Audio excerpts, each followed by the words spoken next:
G'day everyone, welcome back to the channel. So I've just had a pretty bloody successful day on the water, and what we're going to do now is I'm just going to do a quick how to clean your mud crabs so you can get the best taste out of them as possible. So thanks for tuning in and I hope you like it.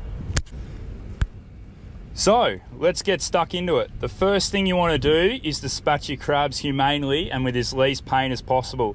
So this crab was put to sleep in the esky, and this crab was put to sleep with a knife. I'm not going to show you how to do that because I want this to remain as PG as possible. But anyway, if this big Jenny moves, it's just her nerves. This bloke's been asleep for quite a while, so I shouldn't have any surprises off him. So let's get stuck into it.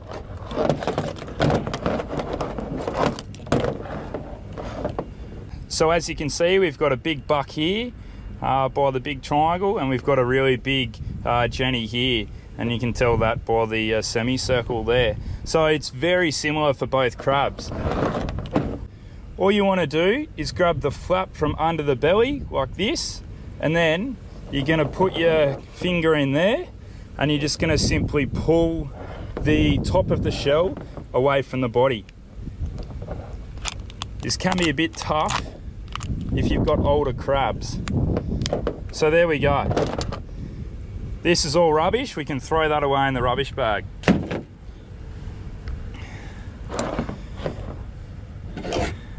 Now what you want to do here is you want to get your knife and you just want to cut him straight down the middle.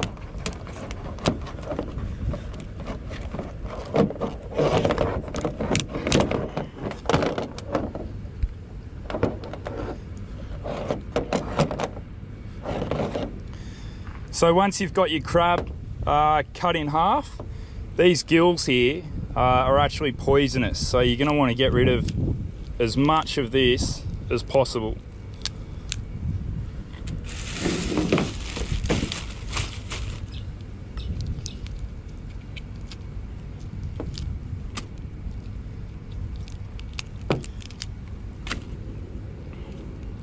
Get rid of all of this stuff.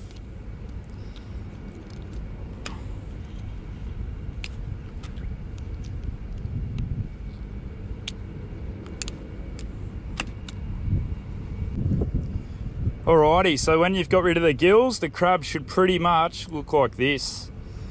So what you want to do from here is see all that yellow gunk and guts in there. All I do when I'm out in the bush is I'll just give it a quick flick. So all the guts will just fly off. And we've got rid of most of it there.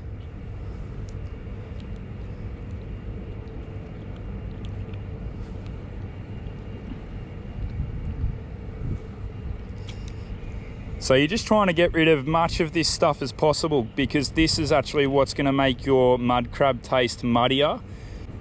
If you get rid of this stuff, it'll end up tasting sweeter. So that's pretty good.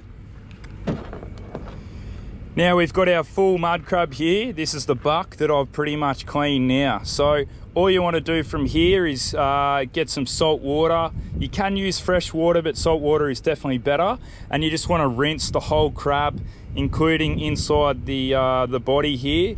And you just want to rinse it all down, get rid of any like bits of guts that you've missed or any mud and stuff on the body of the crab. And from here, you're good to cook him. So for a Jenny, it's actually exactly the same as what I just did with that buck. But I'm just going to show you guys a quick little trick if you're having trouble separating the top of the shell from the body. So you'll find that with old rusty crabs that are a real dark brown colour, that the shell can actually be quite hard to get off. So what I do if I'm having trouble separating the top of the shell from the body is I'll get my knife and you actually make a little incision, just like that. I'll try and do a close-up for you. So all you want to do is cut just here, and that actually separates the top of the shell from the body of the crab. So we're just going to repeat that on the other side.